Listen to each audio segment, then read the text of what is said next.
আমি আপনার কাছে আবারও হাত জোড় করছি, প্লিজ আপনি আমাকে দয়া করেন। মানে সত্য কথা বললি, এখন দয়া দয়া প্রার্থনা শুরু হয়েছে।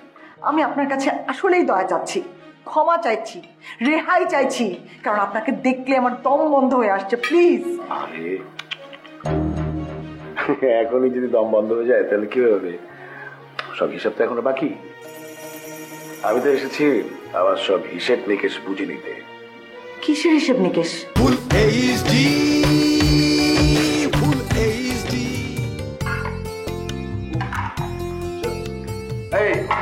কি ব্যাপার, ডাইনিং টেবিল খালি কেন? ডাইনিং টেবিল খালি কেন আর ভরা কেন? যে আপনার দরকার কি? এখন খাওয়ার সময় খিদে পেয়েছে। যাও তাবাসসুমকে গিয়ে বলো নিচাটার জন্য, বলো যে আমার খিদে পেয়েছে। খিদে পেয়েছে আপনার? কপালের কথা তো। খিদে পেয়েছে, যান না বাইরে যেয়ে খান, যান বাইরে যান, বাসার থেকে যান। এই ওকে যে বলো, ও কাজটা বলো, আমরা একসাথে খাবো। আফা খাইয়ে দিয়ে ঘুমাই গেছে এখন। খেয়ে দিয়ে ঘুমানোর মতো অবস্থা তাবাসসুমের নেই, তাই না?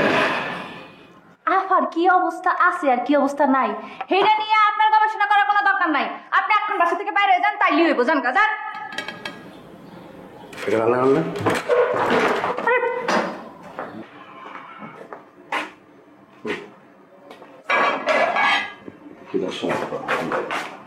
কি হয়েছে? কথা কানে যায় না? আপনার রান্না করে আসছে কি জন্য? তোমার নামটা না বাঁশি না হয়ে হওয়া উচিত ছিল ফাটা বাঁশ। কি নামটা কি সুন্দর, বাঁশি শুনলেই মনে হয় একটা মিষ্টি মিষ্টি গলার মেয়ে মিষ্টি করে কথা বলে। আর তোমার হচ্ছে বিপরীত। হ্যাঁ হ্যাঁ হ্যাঁ হ্যাঁ হ্যাঁ, সুন্দর করে কথা বলো, সুন্দরভাবে আচরণ করো। তুমি সুন্দরভাবে কথা বললে মানুষও তোমাকে ভালোবাসবে, পছন্দ করবে, ঠিক আছে?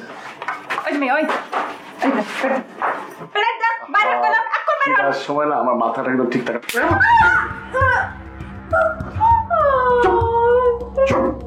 একটু চিন্তা করো না, জেমস কুকের হাত, শুধু একটা মেরেছি, আরেকটা মেরলে তো মরেই যাবা।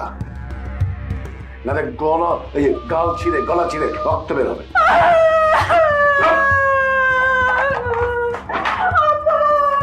যাও যাও যাও।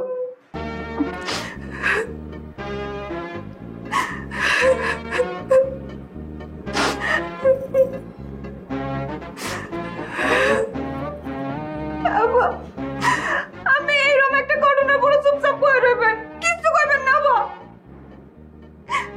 এতটা বছর ধরে আপনার বাড়িতে বই, কোনোদিন আমি মোর গায়ে হাত তোলেন নাই। আর হচ্ছে আমাকে বাড়িতে হরেন দয়াল বেটা, ওই পদের পথ হাঁটি বেড়ারে কত খারাপ কথা কইছি, বকা দিছি, গালি দিছি, তুই তুকারি করছি। তারপর ওই বেটা তো কোনোদিন মোর গায়ে হাত দেয় নাই। আর এই যে বুড়া বেটা হিরো আফতাব খান, এই বেটা কাইলে পরশু দিনে আজকে ওর গায়ে এত জোরে মারলাম। আমি কিছু বলবেন না, চুপ করে বসে থাকবেন।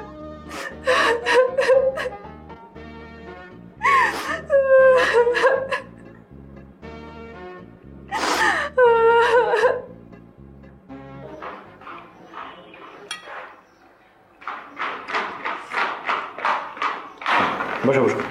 আপনি যেটা করেছেন সেটা কি করছি? বাড়াবাড়ি, তাই না? এখন তো আমার সবকিছুই তোমার কাছে বাড়াবাড়ি মনে হবে, সেটা তো স্বাভাবিক, তাই না? আপনি বাঁশির গায়ে হাত তুলেছেন। ঠিক, হাত তুলিনি, হাত তুলিনি, ওকে একটা চর মেরেছিলাম। ওর প্রাপ্য হচ্ছে ওকে গলা টিপে মেরে ফেলা উচিত আসলে। প্রথম চরটার পর আরেকটা যখন মারতে গেলাম তখন মনে হলো না, সেকেন্ড চরে তো মরেই যাবে, তারপরে হাসপাতালে দিতে হবে, এইসব ঝামেলার জন্য না আর মানলাম না। তুই ভাত খেয়েছো, মানে খাবা না? আমি আপনার কাছে হাত জোড় করছি, প্লিজ দয়া করে খাওয়া শেষ করে আমার বাসা থেকে বিদায় হন, প্লিজ। আলম সাহেব কোথায়? খাবে না মানে কি বাইরে গেছে নাকি? ও অফিসে, তাই না? আমি ভাবছি বিকেল দিকে একবার আলম সাহেবের অফিসে যাবো, কি বলো? না, আপনি কখনোই আলমের অফিসে যাবেন না। ঠিক আছে, তুমি যদি না চাও আমি অবশ্যই যাবো না। কেন যাবো? তবে আমি একটা জিনিস ভাবছিলাম না, এই যে আলম সাহেব আর তোমার বিয়েটা, এটা কিভাবে সম্ভব? মানে এটা তো আসলে হওয়ার কথা না, এটা তো অ্যাবসলিউটলি ইলিগাল, না? কেমন হলো? আপনার সাথে আমার যা কিছু হয়েছিল সেই সব ইলিগেল। তাই? আমার বাবা আমাদের বিয়েটা দিয়েছেন, আমার বাবা বড় করে আয়োজন করে অনুষ্ঠান করে সবাইকে দাওয়াত দিয়ে আমাকে বিয়েটা দিয়েছেন। ফিল্ম ইন্ডাস্ট্রির যত সেলিব্রিটি সবাই আমার বিয়েতে উপস্থিত ছিল, আর সেই বিয়েকে আপনি ইলিগেল বলছেন? কে আপনি? এই বিয়েকে ইলিগেল বলার আপনি কে? হ্যাঁ, তোমার ওই বিয়েতে মনে করো যে সব ফিল্মের সব সেলিব্রিটিরা এলো, বাংলাদেশের সব বিখ্যাত বিখ্যাত লোকরা এলো, তারপরে ধরো এমনকি আমেরিকার প্রেসিডেন্ট ডোনাল্ড ট্রাম্পও চলে এলো। তাতে কি দিয়ে ইলিগাল তো ইলিগালি, অ্যাবসলিউটলি ইলিগাল। আমি আমি আপনার কাছে আবারও হাত জোড় করছি, প্লিজ আপনি আমাকে দয়া করেন। মানে সত্য কথা বললেই এখন দয়া দয়া প্রার্থনা শুরু হয়েছে। আমি আপনার কাছে আসলেই দয়া চাচ্ছি, ক্ষমা চাইছি, রেহাই চাইছি, কারণ আপনাকে দেখলে আমার দম বন্ধ হয়ে আসছে, প্লিজ। আরে এখনই যদি দম বন্ধ হয়ে যায় তাহলে কি হবে? সব হিসাব তো এখনো বাকি। আমি তো এসেছি আমার সব হিসেব নিকেশ বুঝে নিতে। কিসের হিসেব নিকেশ? বাহ, এই যে আমার জীবনে এতগুলি বছর, এতটা সময়, এতটা ক্ষতি, সেটার হিসেব নিকেশ লাগবে না? সুদে আসলে আমাকে তো বুঝে নিতে হবে, তাই না? আপনি কিন্তু যা করছেন তা একদমই ঠিক করছেন না। এটার পরিণতি কি হবে সেটা বোধহয় আপনি বুঝতে পারছেন না। ওরে বাবা, তুমি রেগে যাচ্ছ, তাই না? আপনি যদি আমার বাসায় না ছাড়েন তাহলে আমি কি করবে? হ্যাঁ, ওর কিচ্ছু করার ক্ষমতা নেই। আপনার ঝাড়ু নিয়েছি, আল্লাহর নাম করে ঝাড়ু করে শুরু করেন না। দেখেন আপা, না, তোমার কাজের মেয়ে বলছে আমাকে ঝাড়ু পেটা করতে। করো করো। হাসি দেখছেন আপা? এটা শয়তানের হাসি, এটা কোনো মানুষের হাসি হইতে পারে না, জীবনে হইতে পারে না। আপনার বিসমিল্লাহ করেন, আল্লাহর নাম নিয়া বিসমিল্লাহ বইলা ঝাড়ু পেটা শুরু করেন। না না না, বিসমিল্লাহ করো। বাসি বাসি তুমি ওপরে যাও। দেখছেন আপা, দেখছেন আপনি এই লোকটার কথা শুনছেন? এই লোকটা যেসব কথা কয়, এই কথা কোনো মানুষের কথা না, এটা হচ্ছে শয়তানের কথা। আর এই যে বেড়ার চেহারাটা আছে না, এই চেহারাটা হচ্ছে শয়তানের চেহারা, এটা কোনো মানুষের চেহারা হইতে পারে না, কোনোদিন হইতে পারে না। আর আফা আপনি বিসমিল্লাহ করে কথা শুরু করেন, চালু পেটা শুরু করেন। একটা শয়তানকে তাড়ানোর জন্য আল্লাহ সবসময় তার বান্ধব লগে আছে। আপনি না বিসমিল্লাহ করে চালু পেটা শুরু করেন। না